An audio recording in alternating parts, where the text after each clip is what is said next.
Hello, everybody. Welcome back to the Mike and Matt Show, brought to you by Alpha Funding. This is a really, really exciting episode. I feel like every one of our episodes are very exciting. Yeah, Michael, we have a special guest here today, Nick Tang. Welcome, Nick. Hi, guys. I remember Nick when I first started with Alpha, and we had to, one of my first jobs was to go to these real estate investor networking events. And I remember you guys in the office, one of the first groups and people that you said I had to follow on meetup.com, on Facebook, his name was Nick Tang.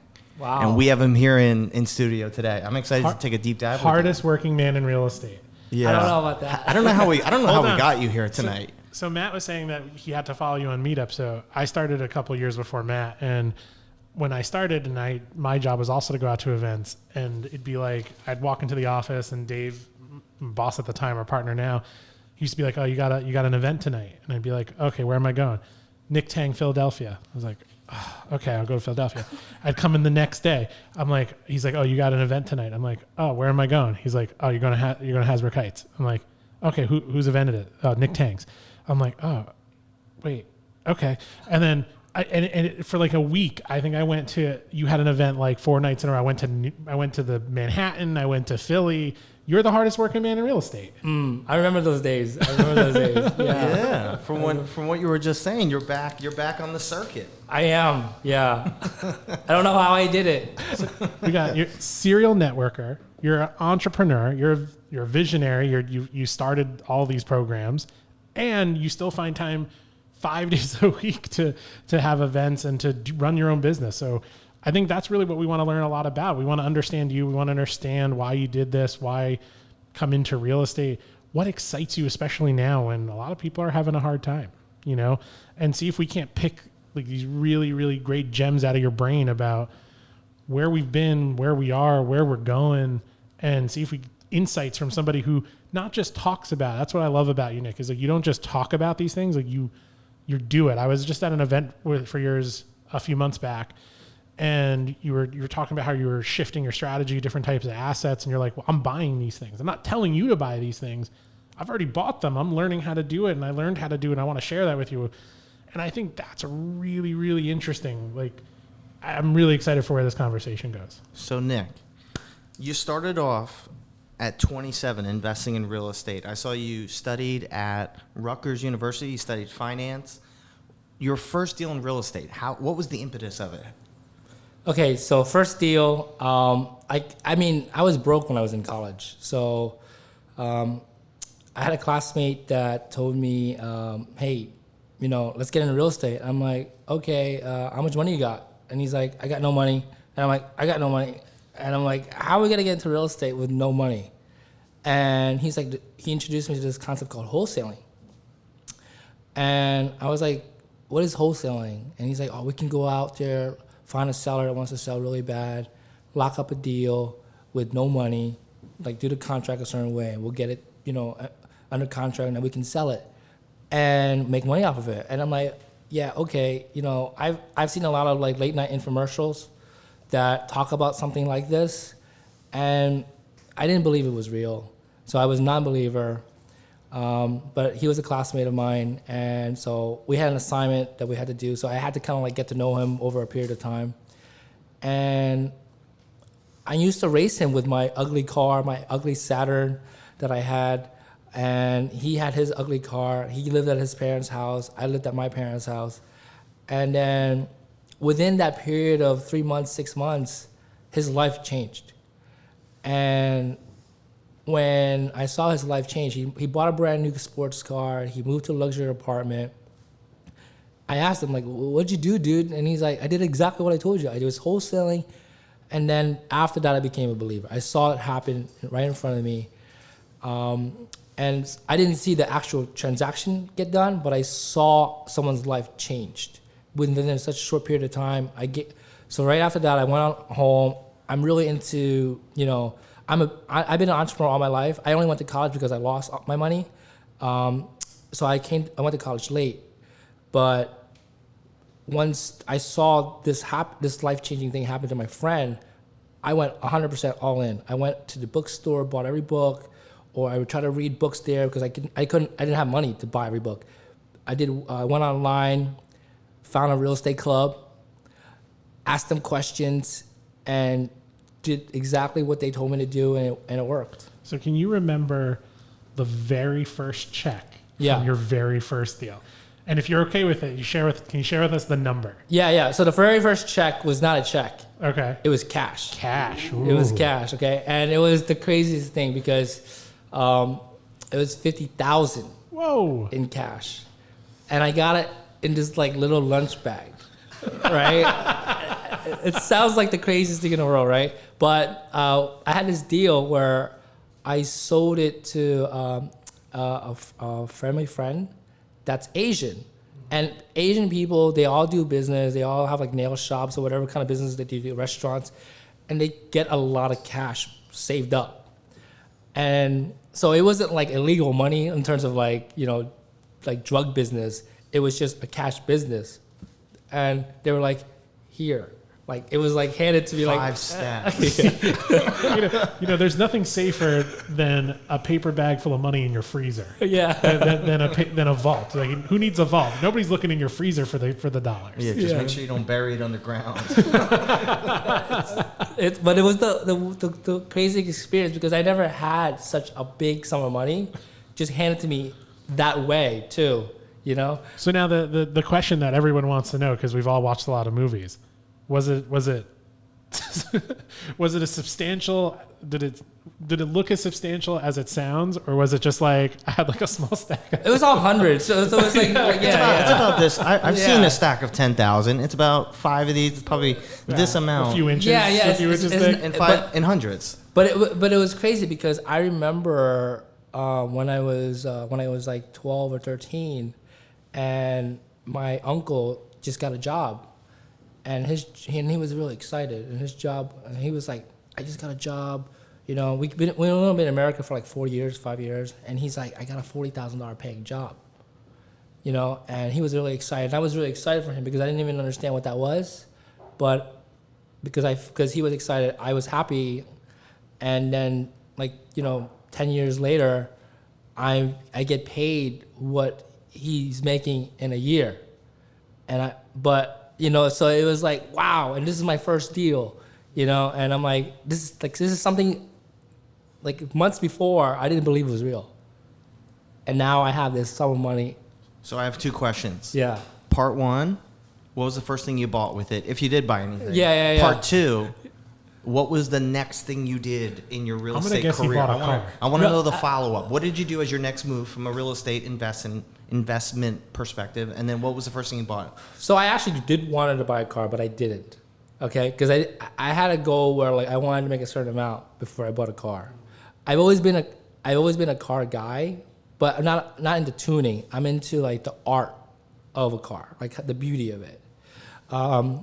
So right after I decided, hey, I'm gonna open up an office, and I'm going to hire people to work for me, to do what it is that I did, because I was doing a lot of short sales at that time, and so I was like, I'm gonna open up an office, hire people, teach people how to do short sales for me, then I can buy it, and then from there flip it. Can you explain? I know I'm jumping in, Mike. It's okay. For a short sale, can you explain to our audience, the listeners, what is a short sale? Sure.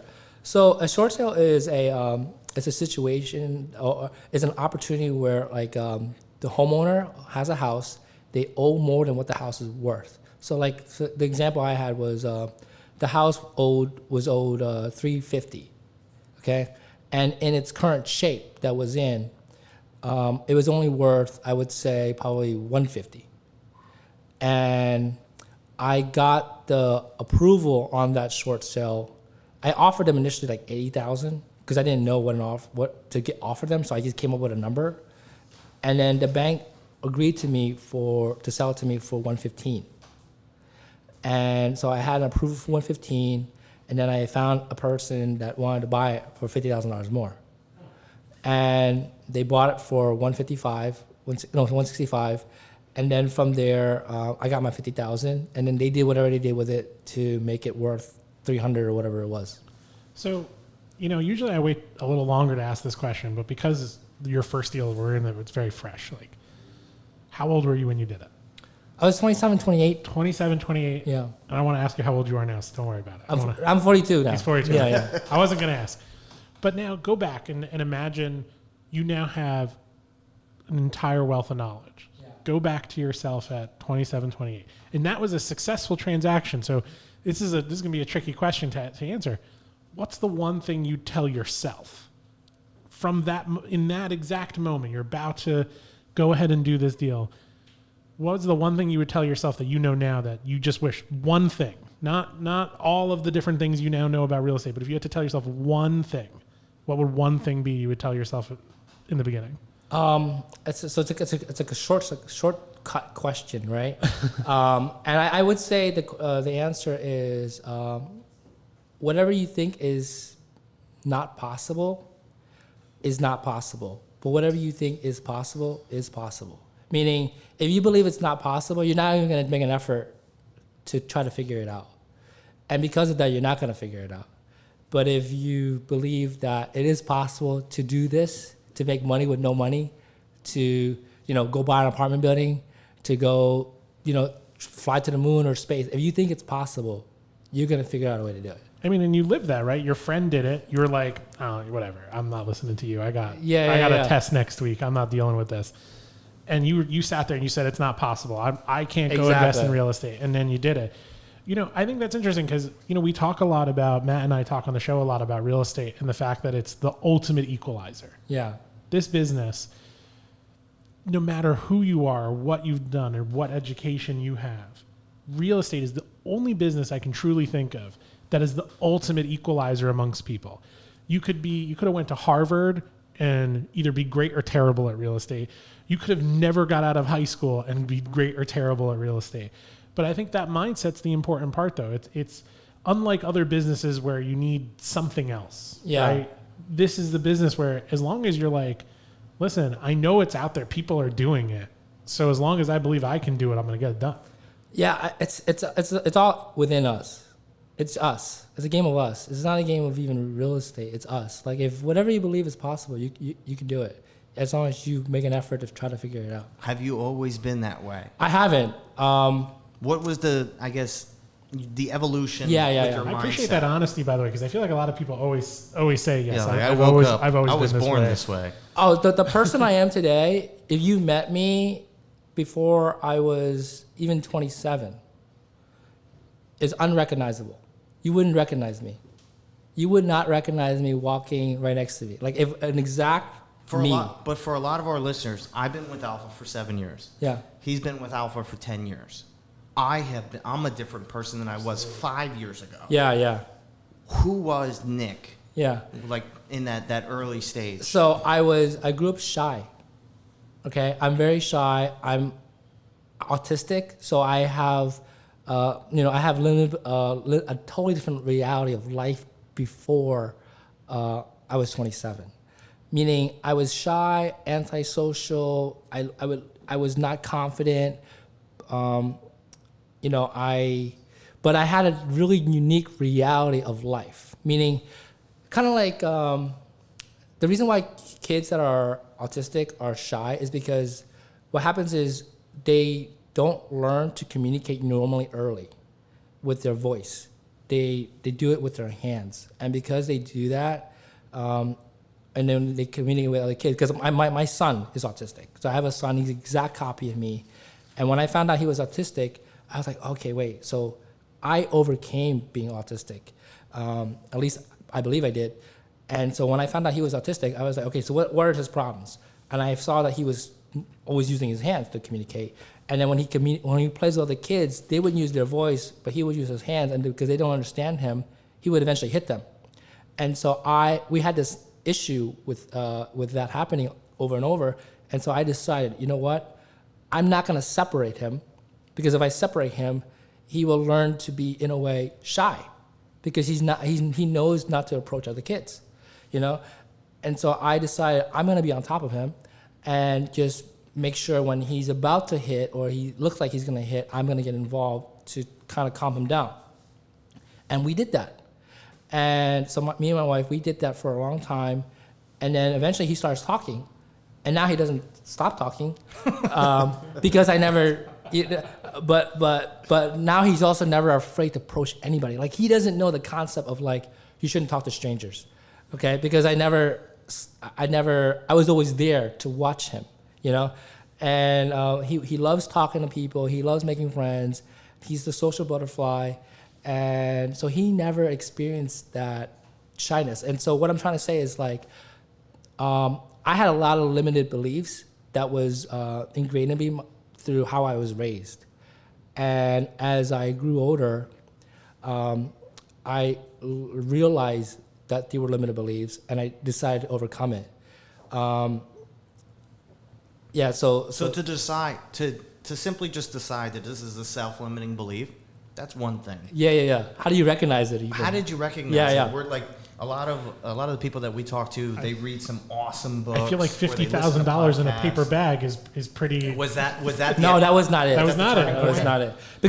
Because one of my things that my parents always raised me with was that everything was possible. Okay, so at a young age, I knew my dad was an entrepreneur, a very successful entrepreneur in Asia, and so when he would trick me into learning how to do things because my dad just knew how to raise a child, and he was like, "Oh, son, you should learn how to do programming so you can make video games." And then I learned how to do programming, and then I asked him what's next, and then he would tell me, "Oh, why don't you try to get clients to do programs for them and make money?" And then I got that. So like he would always give me ideas. And then I would just go do it. And so every idea that my dad gave me, I was able to do, not because I was smart or anything. What I did was I just attempted it. And as I attempted it, it worked out. So I always had a belief that everything was possible at a young age.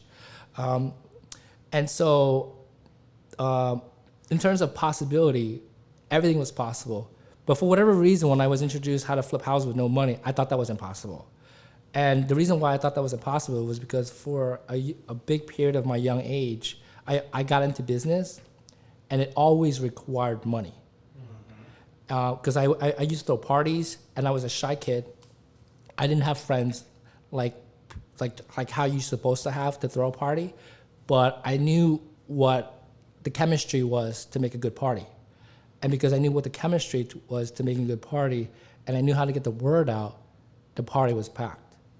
Okay, so that's something I did when I was like 18. I threw parties when I was 18. I got into doing car shows when I was 19, 20. And so I would see like all these different Fast and Furious cars. I would do car shows. I would rent to convention centers. Thousands of people would show up. So doing things was never a problem in terms of like ideas. But in terms of self-confidence, being able to do things outside of money and business, it was different. I was scared to talk to girls. My first girlfriend ever, she hit on me. She hit on me 3 times. Okay, I had to say no to her 3 times because she was so pretty. I was like, are my friends trying to trick me? Like, she's too pretty. This doesn't make any sense. But she just kept coming after me, and then that's how we ended up dating. And it was kind of like, in the business world, to me, is really easy, and in the world of being a person, it was hard. And I didn't realize that it didn't have to be that way until I was 28, 29, when I was working with somebody at that time, and I knew how to flip houses already. So I was good at it. I had money, but I was, up to this point in my life, always a follower. I was always like the good right-hand man or the good left-hand man. Like I was always like that guy that was really good at doing whatever you needed him to do. And I felt that was my role in life. And I was working with this guy who was teaching people how to do short sale flips. And he would pack the room, and then he would sell them on this $1,000 class. And then, he would get 10, 20 people to sign up for it. And then at the end of the class, he would sell them on mentoring. And the mentoring was really with me, okay? Because the reason why I was working with him was because I wanted all the short sale deals. I wanted to get everybody short sale deals so that way I could buy them, like I could process it for them, and then I would flip it with them and split it with them 50-50, or I could buy them. And I was hanging out with this guy for a period, and then I asked him one day, hey dude, have you ever done one of these? And he's like, no.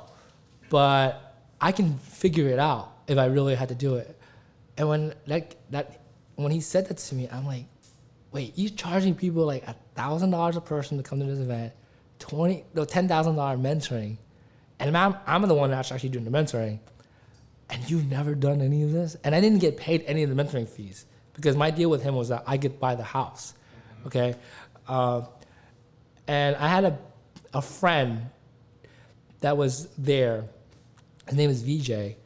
And up to this point, he always thought I was the weirdest guy because he's like, Nick, you're so oblivious to how the world is. How did you make it? Like, because he's a guy that understands I'm oblivious to how evil the world could be, how people are, but somehow I became successful regardless of that, you know? And he's like, Nick, this is the exact example, okay? You're working with someone that's actually has not done this. He's going out there and saying he's done it, which is fine. Like, this is that's his thing, but you're the one doing it, and you're not the one being the guru, making the money off of the students and doing the mentoring. And he asked me, dude, you can't, like, are you gonna continue working with this guy? Because I don't think you should. This is why he's not a real person, and that you should step up and do something. And then I talked to Trang, which was just my girlfriend at the time, and she was like, yeah, you should be doing this because you want to get to buy the houses and you're the one really being helpful, and you're doing all this work for no reason. And so right after that, I was like, look, I'll do this. I will do I'll start doing what he used to do, which was the classes, but I'm not going to do mentoring because that's not what I'm after. I'm after the deals. So I decided to start doing classes just like him, where I would charge $1,000, but no mentoring. But the thing is, up until this point in my life, my biggest fear, I have two fears in life, okay? My whole life, ever since I was a child, two fears. Public speaking is one of them, and heights is the second, okay? And I was like, I'm afraid to speak, but then my friends were like, you know this Well, stuff. you definitely conquered that because, like I said earlier, you're the hardest working guy in real estate. So what was that moment? So let's backtrack. So 27, you do your first deal. Yeah. When do you start doing the teaching? So I was only doing teaching because I was trying to get more deals, right? So I did it when I was like probably 28. Okay. The reason why, because I was already working with some other guy, and he was getting like 10, 20 deals to me a month through teaching. And so I would attend his class, and he's not teaching anything extraordinary, you know, because I was like the guru. I was like the mentor in the class, but I would attend it as a mentor, like just be there if he had questions. And so I knew everything. And then when I decided to stop working with him, I didn't want to not continue getting deal flow from that.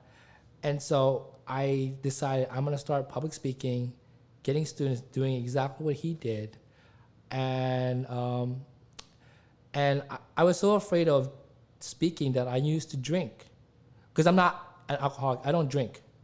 I tried drinking. I never got into it. And so I was not an alcoholic. I don't do drugs, any of that. And I used to work around people that did us all day long. Because I used to throw parties. There was like drugs everywhere, you know?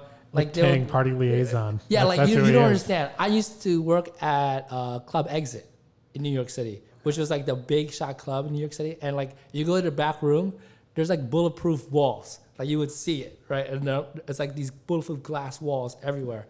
And there's these shelves with money and drugs. Like you guys no one knows because you don't go back there, right? But it was a normal space, and I was like the only promoter that was like not drug affiliated as a user or a promoter. But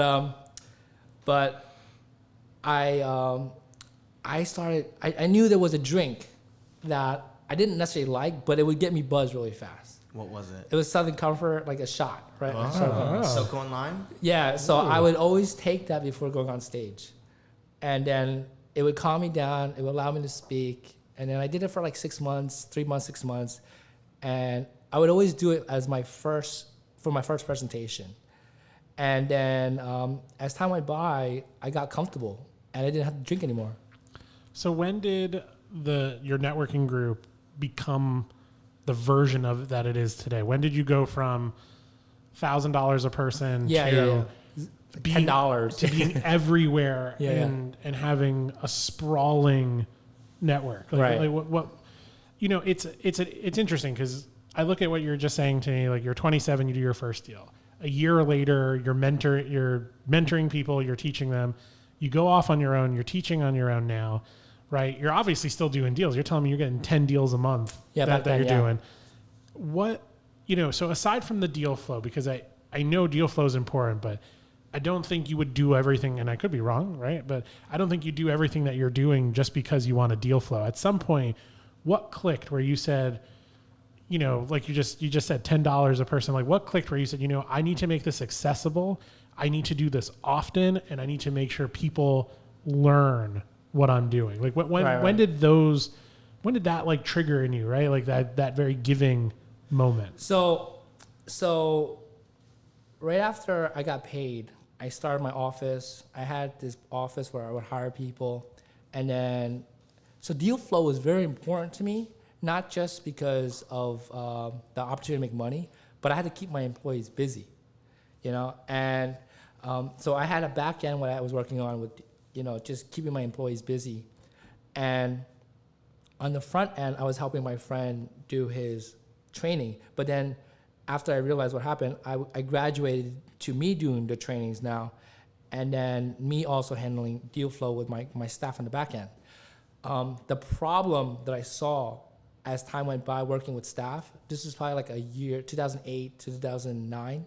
Not 2008 to 2009. When I was 28 to 29, I had staff that I taught them how to do everything, but yet they still couldn't do it. And as I was teaching, I realized some people that I was teaching were very successful at processing short sales for whatever reason. Like I taught everybody everything, but some people got it. And then I started feeding them the processing opportunities versus letting my staff do it. And so that's how I built my office when I was like 28, 29. I graduated from shifting from working with staff to working with students, okay? But there was a other thing. I remember when I was trying to get more students, I would teach literally everything. There was nothing I didn't teach. Like I taught how the bank looked at it. I taught everything that I knew.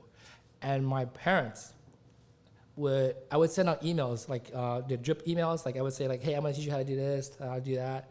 And then I would also start sending out emails where I actually taught something in the email so that way people would open it.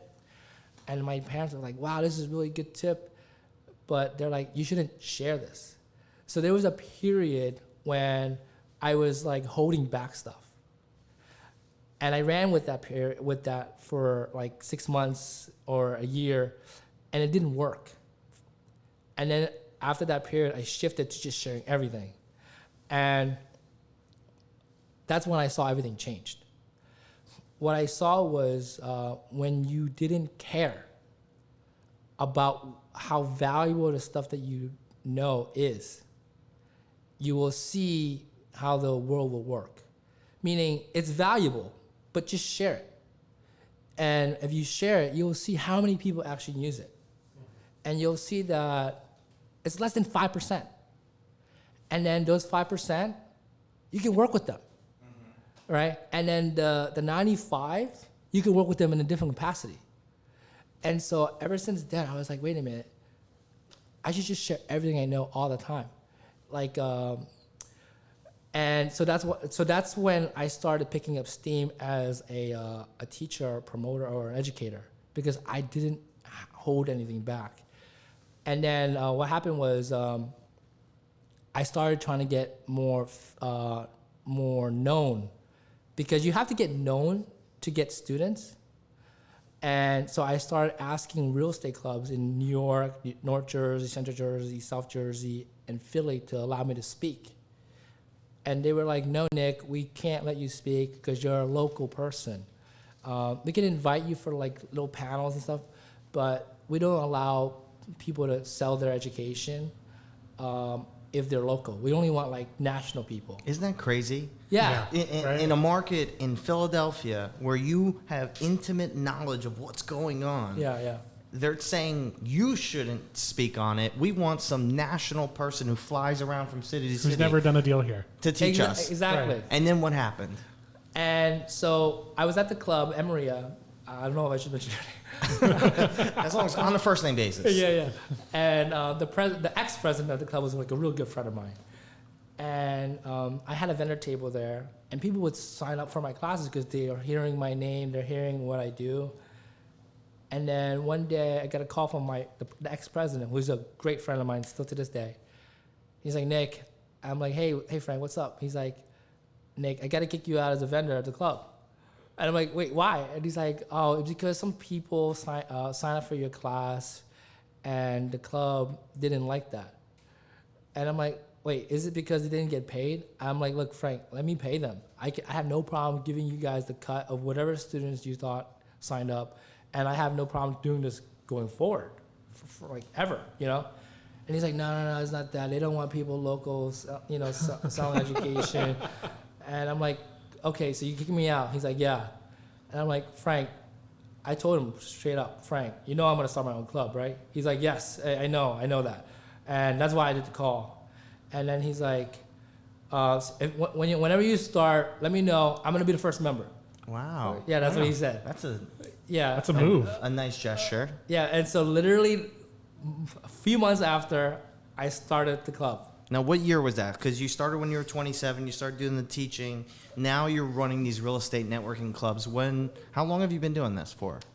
It's probably 2009, 2010. It's probably 2010 is probably a safer number. It's almost 15 years. Yeah. Wow. That's impressive. Yeah. And you still, to this day, to our listeners, Nick has a group whether it's in Philadelphia, New Jersey, New York, packs the room every single month, and you've been doing it for 15 years. To go back to what you were talking about earlier about just you having that ability, you understand the chemistry of how to get people together. Yeah. You're a visionary. You understand what it takes to get, that ecosystem together. So I guess from your club promoting days, Correct, to putting together events, and now all of a sudden real estate events, it's amazing. Yeah, it's the same formula. Same formula. I mean, you go to a party. Why? You normally go to a party to meet girls or guys, right? And hear good music and great atmosphere, right?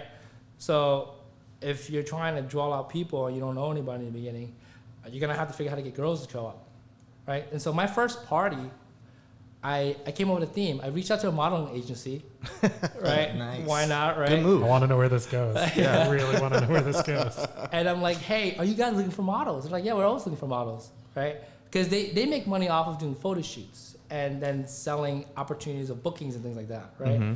And I'm like, look, I'm going to do a model search party. Why don't you guys bring some models there, and then we can recruit models for you? And then whoever's good is good. Whoever's not, don't take them. And that was the gimmick. That was the theme of the first party. And then when I did model search party, every guy that sees that flyer is like, there's going to be a lot of girls here. And then every girl at that age group bracket wants to be a model. Mm-hmm. And so it was just like automatically packed. Why didn't one of us think of this when I was in my 20s? How do you get more bees? Just put the honey out.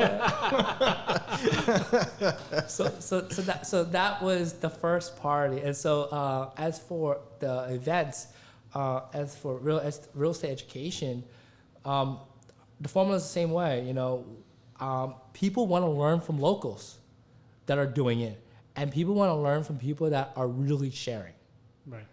And I find that it's not that people don't want to share, they don't know how to share.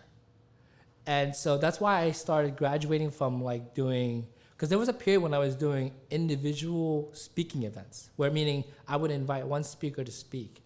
And that's a good way of educating people, but the problem with that way is normally the speaker will plan a presentation and then they just do that presentation. And they think that's how, and that presentation does work, but it's going to connect with a certain percentage of people in the audience because that presentation was built for a specific way, But that's why I started doing panels, because with a panel, there's 3 people speaking, and they're each sharing their own way of doing the same thing. And it's also interactive. I've been a part of it. Michael's been a part of it. Absolutely. I've been a part of it. We've been to many of your events, not only just the panels at some of the educational events, your networking events, but you also grew and you started building up these expos. I mean, these things are huge. Thousands of people. Thousands of people showing up to these events, and you do multiple of them every single year, bringing some of the best locals in each market and bringing them all together. Having those interactive moments, right? And as a speaker at your events, that's the best part. Like, giving a presentation is great, but what I've always found, especially at your events, is the interaction with the other smart, supposedly quote unquote smart people, because I don't know how smart I am. Right. But because I really always felt like I walked out once and I kind of went toe to toe with somebody at one of your events. Like we were on a panel together. Yeah. And the people were walking out like, that was the best thing I've ever seen. That was amazing. And I'm like, really? I'm pretty frustrated. But, and they're like, no, that was the most intensely I learned everything that I needed to learn in just the two of you arguing. I'm like, all right, you can have that. You can have that. It's great. People love it. They do love it. Yeah. So now, we just covered a lot, right? We just covered the brief history of Nick Tang. Yeah, I think is what we did. So now I want to take that for a second because I want to yank something out of it, because you've been doing this since your late 20s, you're in your 40s. You're still doing it. You still have a real estate empire that you've built for yourself. So now the question that everybody has right now is, what do I do? Obviously, there's a lot happening out there.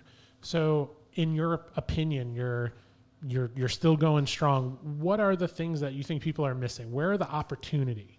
And when I say that, like, it could be geographical. Maybe you see there's a place where there's opportunity, or there's a type of property, or are you also in the mindset of, hey, like, listen, this too shall pass. Like, give it a little time. Like, where's your head at, and what are you doing? So I think there's always opportunity, regardless of the market. If I look at it right now, like the market that we're in right now, I believe is exactly the market I started at 2007. Because that was a little bit before the market corrected itself, and people were still asking ridiculous prices for their properties. But at the same time, there were still people that are unemployed, because unemployment is up, that can't afford to pay their houses, and they're selling. And so right now, I think there's a lot of opportunity in pre-foreclosures. I personally removed myself from the game in terms of being active in real estate 7 years ago, because I grew myself to a point where I have staff and people that did it for me. And when I shifted towards that direction, I rely on them to see the market and see how the shifts are happening. And since then I don't work with those guys at the moment right now. But about 3 months ago, I got back into the game of marketing. And I did exactly what I thought was the market is right now. The market is no different than 2007. And so I did exactly what I did in 2007. And it worked. I have ridiculous amount of leads and opportunities. It's, to be honest with you, because I'm playing the same market to me right now, and I'm smarter, it's even easier. Okay? Like, if you just go out there and focus on how to make money with pre-foreclosures, it's crazy.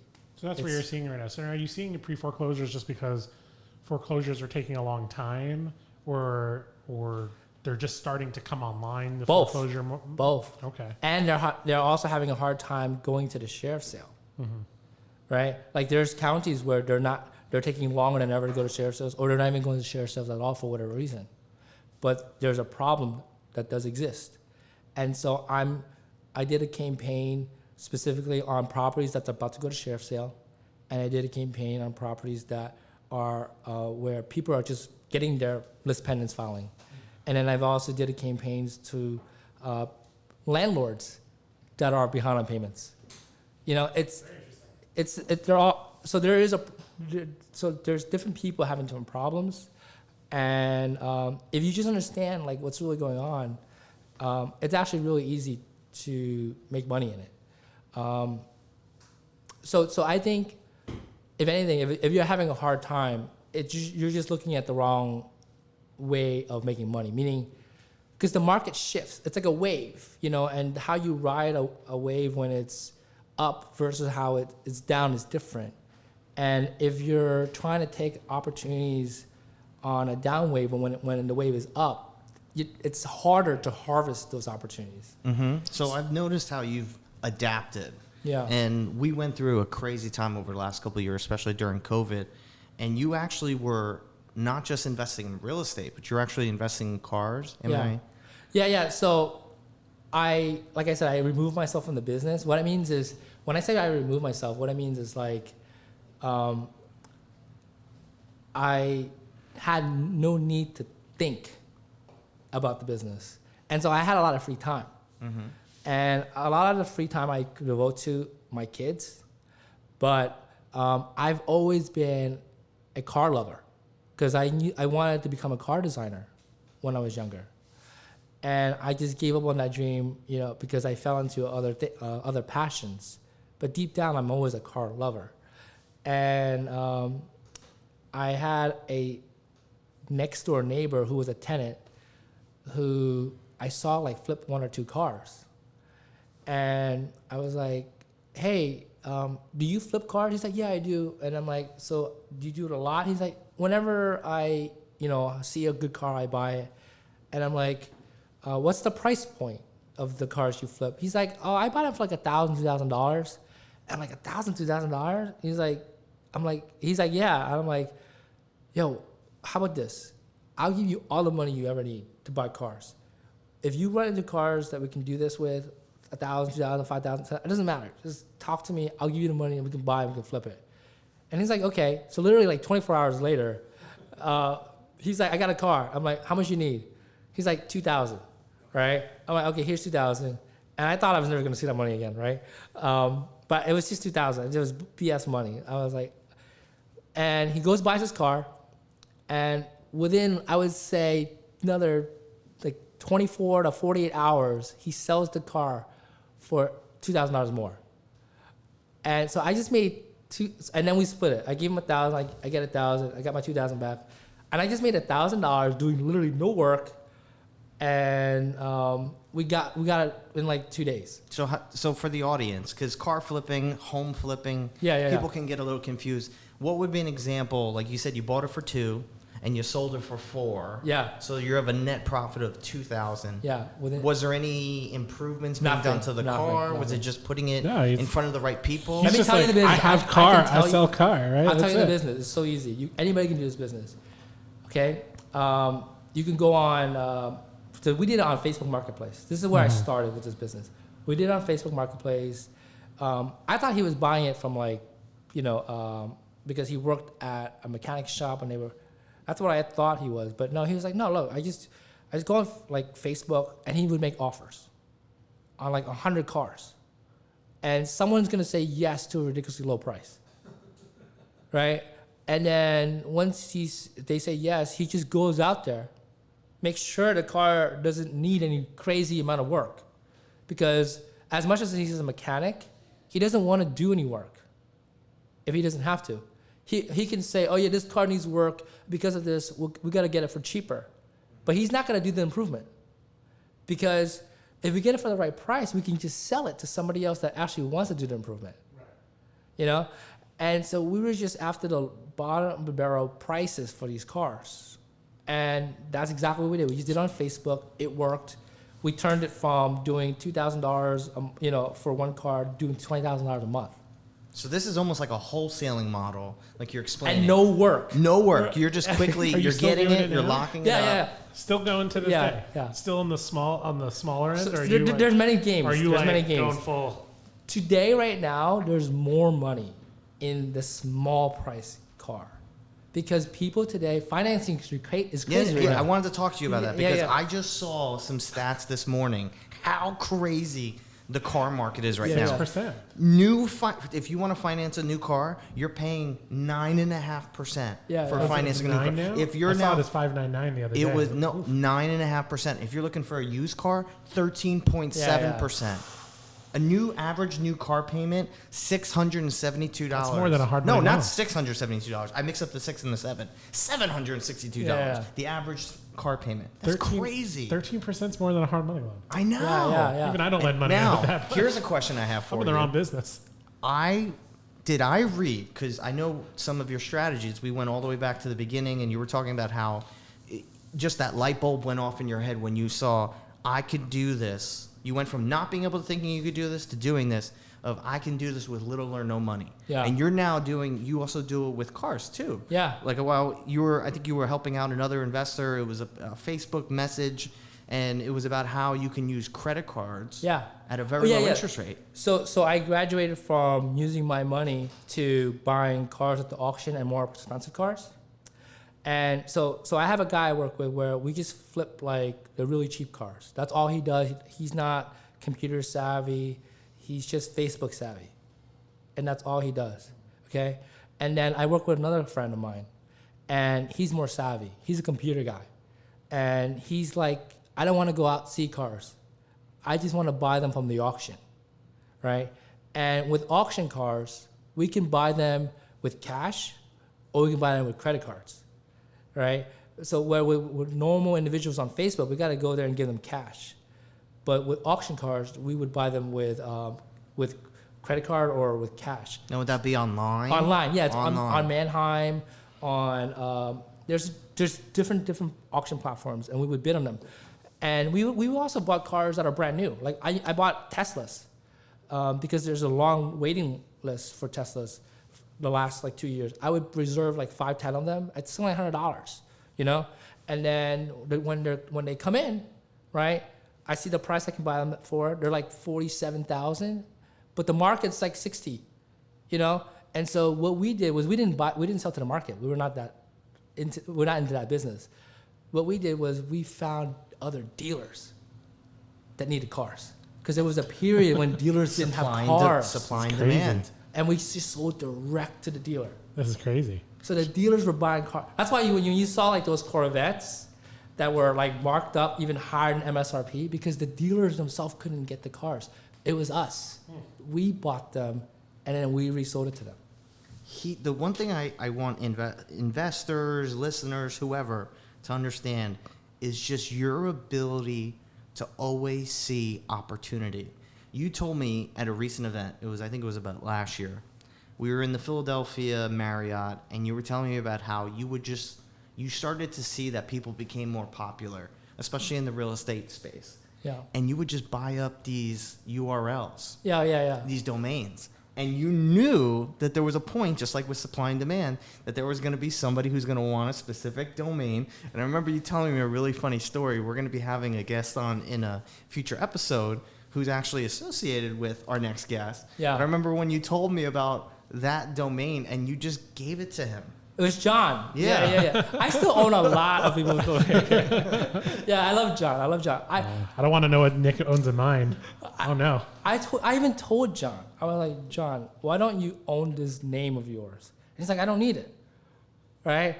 And I'm like, yeah, you don't need it right now. I'm thinking in my head, you don't need it right now, but there's some point in your life you're going to need it. And I didn't want some loser to like eventually like buy it and then price gouge him on it, you know? And so I just bought it. And I love John. I know John when we were both broke, okay? Like, I mean, he was a realtor, I was flipping houses, but like, I mean, we were rich in our own way back then, but we were really broke, you know? And I've seen John develop as a person, and I'm sure he's seen me develop, and we've worked on things together. We just never became like 100% full-time business partners, but we love each other, you know?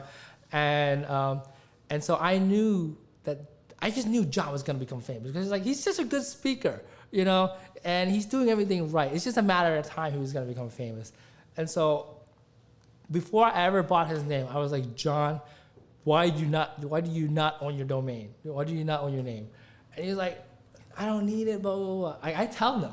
Yeah, but it goes back to the whole thing that I was telling you about the vision. You see things before other people don't. And it's pretty impressive. I mean, it's $10 a month. Like, yeah, right. But somebody's got to come up with the idea. Somebody's got to think about it. Well, I just want you to know I am the proud owner of MatthewWeber.com. What? And if you want it, you're going to have to pay up, buddy. You're going to have to pay up. Give me your highest and best offer. Let's hear it. I'm not letting it go. So, Nick, real quick, I've also seen that you've been exercising a lot lately. Yeah. So one thing that you were talking about before is you said that the new you, the more mature versus who you were about 10, 15 years ago, is that you now know all these things that you might not have known, and you're running the same play, but you're running it more efficiently. Yeah. So your marketing strategy, you've now been implementing, and I've noticed it. Like, you have had a big uptick in a lot of your posts recently. I've seen you posting about you exercising. I've been seeing you posting about investing in real estate. Is that, what happened with the running? How did that all come about? So I actually hate running. But, I had like a weird, I've been eating a lot more meat and I hate running. And I had like a weird, heartbeat type pattern that I picked up. Yeah, I don't know what it is, but I went to see a doctor, and the doctor was like, I don't know, but your heart pattern is not normal. And so I started cutting down how much meat I eat, but at the same time, I've noticed like during COVID or after the COVID period, I don't get to breathe as well as before. And so I used to run track when I was a kid, and I was like, I hate lifting, I hate working out, but if I run, I can think, I can listen to music, I can read books, audiobooks and things like that. And so I was like, you know what? I'm just gonna do the easiest exercise that exists, which is running. And I started running about, I think, 2-3 years ago, but it was never consistent. And recently, I started making it more consistent. And the way I was able to do it was, I would run, and then I would create a post. Even though I'm talking like smack or not giving any real good data, I would create a post out of it. And as I created posts, I became more obligated, because I'm like, hey, if I don't run tonight, I'm not gonna create a post, or if I don't do a post, but I'm not gonna do a post unless I'm running. So it's like a form of self-accountability. Yeah. So it became a form of self-accountability that just made me run. And then I started running, and I started getting so used to running, and I started seeing physical change in running that now it's like I can't not run. It's addicting, the endorphins. Yeah. Well, speaking of addicting endorphins, so all that running, so you said you had this heart issue. So tell me, when you jumped out of an airplane, did you have heart issues on the way down? No. You felt good? So let me tell you my process with airplane, right? So I've always had a fear of heights. Before you go, just so you know, I bring this up because very recently Nick jumped out of an airplane. Yeah. He was wearing a parachute. Right. So he's not Superman. But I needed to go to that because I watched it, and then I watched it again. Yeah. And then I watched it a third time because I find people jumping out of airplanes to be fascinating. That's not something I don't think I could ever do, but... so take me to that, because Matt's talking about wellness and mindset and getting into the right place. And obviously you had this issue, and now it's like, now you're going to conquer what you just mentioned. You mentioned a little while ago when we were talking about two fears. Heights was a huge fear of yours. So now I know when I'm scared of things, what my heart feels like when it's going on. So take us to that moment, because this is part of that mindset and wellness. And I think facing your fears is an incredible, it's a wellness. It's for your own well-being, right? To conquer those pieces. So take us to this moment. So now you've been running all this time. You've been doing all these things. Now you're going to jump out of an airplane. So let's start with me public speaking. Okay. So when I did public speaking, I used to drink to public speak. And then I got comfortable to the point where I didn't have to drink. And then I got comfortable to the point where I got comfortable, or I fell in love with it. Mm-hmm. So I went from fear to comfort to falling in love with public speaking. There was a period of time when I didn't want to give anybody stage time. I just wanted to speak all the time. Okay? And then I slowly graduated out of that to a point where I don't want to speak anymore. And now people don't even know I can speak. right? But Yeah, they're like, where's Nick? But what I've learned through that journey is that me learning how to overcome the fear of public speaking changed my life. Because I used to be the guy that was the follower, the right-hand man. And when I overcame that fear, I became the guy that was like, hey, I'm the guy you need to talk to. I'm the guy that can get it done. I became the front guy versus the back guy. And what I'm trying to say is that when I made that shift, my whole life changed. My abilities to do whatever I want changed, because now I didn't have to look for someone doing it to do it with. I was the one doing it. I became the leader. Yeah, it's empowering. It is. So it was a shift in reality, because up to that point in my life, I was always the guy that followed somebody that wanted to do it. And now I became the guy that everybody's following. You know, I became the example. And so going through that, overcoming the fear of speaking, allowed me to see this, experience this, and then through this, I learned spirituality. I learned like you can be anybody you want to be, you can accomplish anything you want to accomplish. And I believe these things ever since I was a child, because I did it. You know, I did things like that when I was a child. So I 100% believe it. As for fear of heights, like I learned to kind of like put boxes of things into my life, meaning like I had a fear of heights so deep that I put it into a box and I forgot about the box. And I didn't remember it until it was about last year when my son and I, we were in Aruba, and he and his friend wanted to go parasailing because they thought it was cool. And I was like, all right, I'll go with you. And then when I made that commitment, I'm like, wait a minute, this is me being afraid of heights. Like, why did I just make that commitment, right? But my son is only, at that time, 8. And he doesn't know what fear is, in a way, right? But he knew the sense of adventure. And as we were sitting in his boat going out to sea, I have this picture I took of him where I saw that the fear was coming into him. And he was like having second thoughts. I have this beautiful picture of him. And then that's when I realized that's me. I'm fearful. I'm really looking at myself as a child, looking at the fear of heights. And then I remember like, hey, now the fear of heights is sinking into me. And I'm like, no, I can't be fearful because I'm the example to my son. And so that was when I made the conscious decision. I'm not going to be afraid, because if I'm afraid, my son's going to look at me. He's going to be afraid. And it's just going to reinforce his fear. And so I was like, hey, honey, like, don't be afraid. Daddy's here with you. Nothing's going to happen. You know, if anything happens, I'll take care of you.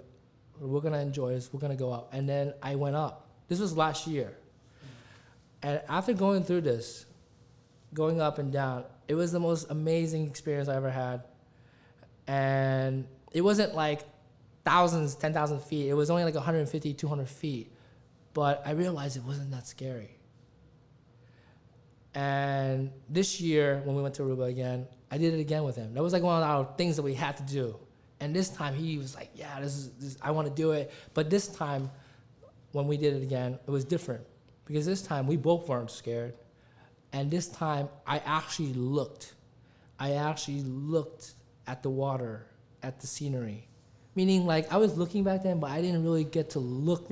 Right, you're focusing on whatever's going on. Yeah. I was being like space, a person. right? I was being a man versus really looking, you know? You're like, I'm holding it together. I'm going to hold it together the whole time. So when you jumped out of the airplane, wait. Did you just wake up? He's getting us there. Don't rush him. Don't rush him. I got to hear this. So this time, I saw the beauty of Aruba. I saw the beauty of, like, the planet, the Earth. And I was like, this is a different experience than last year. And it's beautiful. So when I saw it was so beautiful, I was like, I got to jump on an airplane. I got to do it tomorrow. I made a commitment. I made a decision. I was like, I'm gonna jump on an airplane, and I'm gonna do it tomorrow. And then as soon as we landed, I told my kids, I told my wife, and they were like, "Daddy, why are you signing up to kill yourself? Why are you doing this?" And I told them this, and I was like, I bought the ticket already. I'm gonna go at 2:00 tomorrow. Later that day, the pilot calls me. He's like, "Nick, we can't do 2. Can you do 8?" Right? I'm like, "Fine, let's do it." I don't wake up early. You guys know that. Right? I was gonna say, one of the things Nick doesn't do is sleep. Yeah. Okay, before you keep going, I want the audience to know Nick is a night owl. This guy literally, you run at like 4 a.m. in the morning. It doesn't matter. Not waking up at 4, you stay up and He texts you at 2. And it was great because my kids were really scared for me up to that point. And I told them later that night, I was like, "Honey, look, I want you to know, scared or not, I want you to know that you should always talk positive. Like you should, because the adding the fear to it doesn't do anything. It doesn't help." And so they started giving me positive feedback. And my kids wake up normally like around 10, 11 because of the summer. And so because I was flying at 8, I knew I could get back before they even wake up. So I went out, I came back. So I went out, I had a blast. It was scary. The biggest fear to me was the flight up. I know that I would be. Yeah. You would think it's the jump. All of it for me would be it. Like, I'm good. But for me, the biggest fear was the flight up because that flight is long, and that's when you're like thinking, like, hey, do I have second thoughts? Small little plane too. Exactly. Yeah. My guy came out of a porta potty. Yeah. Got ready to go. I'm like, oh god. Wait, producer Joe, so you jumped out of a plane as well? It was a bachelor party. You had to do it. It's the greatest way to start a bachelor party. I gotta ask Joe about this later, because what kind of bachelor parties does everybody jump out of an airplane? That's a new one. That's a new one to me. But that was the biggest fear. And then because after that, like, you're jumping. It's like you can't just sit in a plane and not jump. Well, I saw the video of yours, which is why I had to watch it 3 times, because I see you go out of the airplane and you're just like cool as a cucumber the whole way down. You're just like, I just saw you're just like, if you're watching on YouTube, you can see me. You're just smiling, and you're just you got the goggles on. You're just like, I was taking it in. You took it all in. For whatever reason, like the day before the flight, we went to a bunch of sites, and when I was falling, I saw those sites. I saw them all in one perspective, in one view, versus like driving to all these sites to see. I saw it all again as I fall, and I was like, wow, I was there yesterday. I was there earlier today. It was amazing. And the best part is this. The best part is once I jumped, I landed, I'm safe, I'm home. I go home, I see my son, I tell him, hey, Daddy was at the grocery store, right? Daddy's gonna still go jump. I had a conversation with him. I was like, hey, so like, just in case something happens, like, you wanna talk to me, tell me about anything? I had these conversations with them, right? Before I jumped. After, yeah, I already jumped, right? And then I was like, just so you guys know, afterwards we had these conversations, I was like, individually, I told them, hey, just so you know, I already jumped. I jumped at 8. And they're like, what? And then I showed them this video, and they were like, oh my God, that's so amazing. So we're going to start to wrap up here. This hour Absolutely. has flown by, Nick. I just Yeah, want to let you thank you so much for coming here. I want to know, with everything that's in your world, husband, father, you're an investor in real estate, you run tons of networking events. Flipping cars, buying domains. What's next for Nick Tang? Yeah, so my next milestone is I'm going to start a real estate brokerage firm. Okay? I'm not an agent. Okay? I have no experience, but I am going to start a brokerage firm next month, and I'm going to grow it to be the largest realty firm in the world. Wow. And I think if there was somebody who could do it, based on what you've been talking about putting it all together, knowing the chemistry, I could see it. Yeah. I really can see it. I'm really excited. Okay. Is there anything else coming up? Yeah, anything new that you want to share with our audience, with our listeners? We always have events. There's so many events. Like, I don't even know the events. I just show up. I guess if I can make it any easier, just Google my name, Nick Tang, and you have a website, right? TriStateMixer.com. We have so many websites, but we're not on any of them. So I know you have, for our listeners, if you go on Facebook, if you go on Meetup, you have the Philadelphia Real Estate Investors Association, you have the New Jersey Real Estate Investors Association, you got the New York Real Estate Investors Association. He runs expos every year. If you're on Eventbrite, Facebook, Meetup, type in Nick Tang. Instagram, what's your Instagram? I think it's Top Producer. I own Top Producer Expo, I think, and then I own Real Estate Mixer. But just Google my name. That's the safest bet. I have a domain. It's nicktang.com. I'll put all the links to everything that is mine on there later tonight. That way it's easier. Do you have any other media? I see here in my show notes, multifamily podcasts. Yeah, so you have a podcast coming or a magazine? We have a lot of stuff. Like, I think there's like a formula to business. Like, everything works. So that's number one. The question is, now, how do you do everything?